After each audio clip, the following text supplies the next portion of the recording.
Good morning student. चलिए आज हम एक नई कक्षा का शुरुआत करते हैं। कक्षा 10वीं गणित।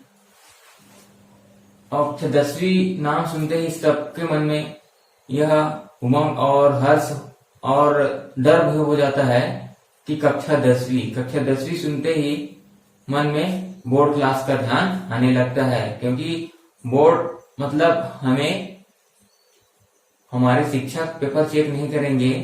हमारे बोर्ड या पेपर बोर्ड में जाने के बाद अलग अलग जिलों में जाता है, जिससे वह जैसे आपने बनाया है उसी प्रकार चेक होता है।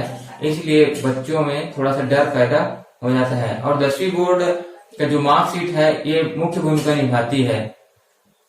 कोई भी इंटरव्यू या फॉर्म भरते हैं तो उसमें सबसे पहले 10वीं कक्षा, उसके बाद 12वीं कक्षा, उसके बाद उच्च कक्षाओं का मार्कशीट का अध्ययन करते हैं। और 10वीं कक्षा का जो मार्कशीट है वो डेट ऑफ बर्थ सर्टिफिकेट के नाम से भी जाना जाता है। किसी भी गवर्नमेंट संस्था में जब आपको DOB date of birth certificate verification करने के लिए कहा जाए तो 10वीं कक्षा का मार्कशीट ऐसा है जिसको शासकीय वेरिफाइड माना जाता है। तो 10वीं कक्षा अहम भूमिका निभाती है। तो चलिए हम टॉपिक शुरू करते हैं। बहुपदों का गुणनखंड है। सबसे पहला अध्याय है बहुपदों का गुणनखंड, जिसमें 3 विधि है। पहला विधि उभयनिष्ठ विधि है, दूसरा है सर्वसमीका विधियों द्वारा, तीसरा है मध्य पद को तोड़कर। तो सबसे पहले हमें बहुपद में जो उभयनिष्ठ दिखाई देगा 2-3 पदों में, तो उसमें से हम कॉमन निकालेंगे, उसको उभयनिष्ठ विधि कहते हैं। दूसरा है सर्वसमीकाओं द्वारा। सर्वसमीका हमने आपको कक्षा 8वीं में पढ़ाए हैं। एक चैप्टर है जिसमें सर्वसमीकाएं, उसमें 3 सर्वसमीकाएं होती है। कितनी सर्वसमीकाएं होती है? 3 सर्वसमीकाएं। उन्हीं 3 सर्वसमीकाओं को ध्यान में रखते हुए हमें बहुपदों का गुणनखंड करना है। और तीसरा मुख्य विधि है मध्य पद को तोड़कर। इसमें हमें बहुपद के मध्य पद को तोड़कर गुणनखंड करना है ना। मध्य पद मतलब बीच वाले पद को तोड़कर गुणनखंड करना सीखेंगे। तो सबसे पहले चलिए हम पहला टॉपिक हमारा है उभयनिष्ठ विधि द्वारा, है ना। कौन सी विधि द्वारा? पहला है उभयनिष्ठ विधि द्वारा। देखते हैं उभयनिष्ठ द्वारा।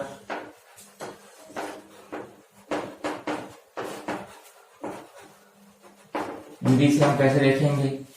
चलिए हमारे पास एक पहला सवाल है।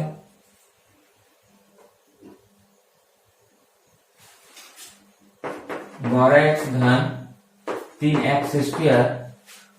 तो यहाँ पे हमें बताएंगे कि उभयनिष्ठ विधि द्वारा आपको हल करना, आपको पहचानना है, आपको गुणनखंड करने के लिए बोला जा रहा है।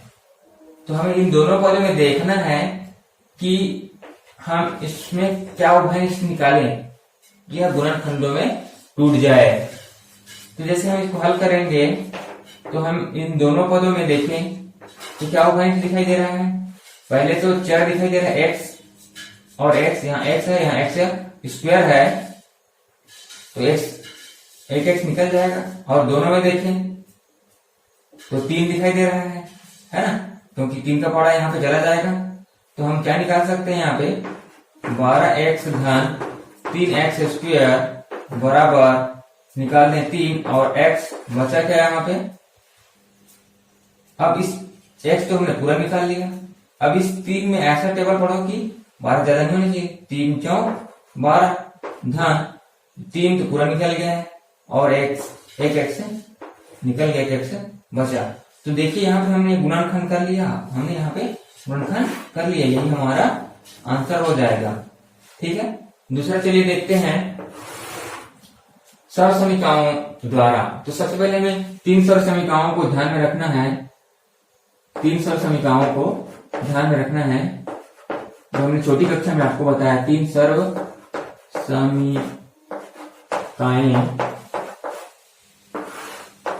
पहला है a धन b और पूरे का घात 2। इसको हम और लिख सकते हैं, 2 बार गुणनखंड कर सकते हैं, a धन b और a धन b। ठीक है, यही गुणनखंड हुआ, लेकिन हमारा इसका आंसर क्या है? इसको जब हल करें तो क्या होता है? a का square plus 2ab plus b का स्क्वायर, ये होता है। तो हमें इस रूप में दिए रहेंगे, हमें बनाना किस रूप में है?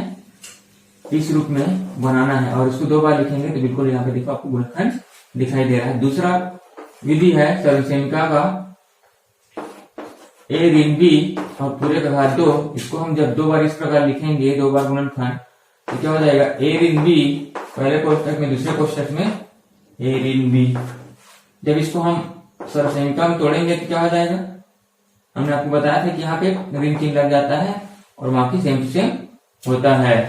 तो a square minus 2ab plus b का स्क्वायर, तो हमें इस रूप में दिए रहेंगे, हमें लाना किस रूप में है? इस रूप में लाना है। तीसरा है हमारा a का स्क्वायर ऋण b का स्क्वायर, तो इसको हम लिख सकते हैं क्या है? पहले कोष्टक में a धन b और दूसरे कोष्टक में a ऋण b। ठीक है, इस प्रकार हम इसको लिख सकते हैं। तो ये हमारे 3 सरल समीकरणों के रूप में दिखाई दे तो हम इसको इस रूप में लिखेंगे तो हमारा गुणनखंड हो जाएगा। तो चलिए इसे हम सवाल करते हैं, राइट डाउन। जैसे हमें दे दिया हुआ है, एग्जाम्पल के रूप में लें, एग्जाम्पल मान 4x का स्क्वायर माइनस 16। अब इसको बोला कि गुणनखंड कीजिए, गुणनखंड कीजिए। तो सबसे पहले हमें पहचानना है कि कौन सा सरल समीकरण है। सरल समीकरण है कि हमारा वह विधि है। तो यहाँ पे देखेंगे तो जहां पे 2 पद दिखाई दे, सबसे पहले 2 पद ही दिखाई दे, तब हम समझ जाएंगे सरल समीकरण 3 से बनेगा या उभयनिष्ठ विधि से बनेगा। तो हम सरल समीकरण 3 का जो बायां पक्ष है उस रूप में ला सकते हैं, मतलब वर्ग a का वर्ग ऋण b का वर्ग बना सकते हैं। चलिए बनाते हैं इसको।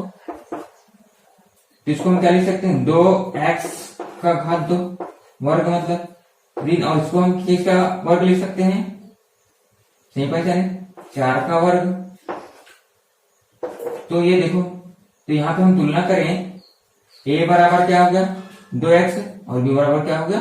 4, क्योंकि यहाँ तो वर्ग वर्ग लगा हुआ है। तो हम इसको लिख सकते हैं क्या है? एक बार धन में लिख सकते हैं और एक बार ऋण में।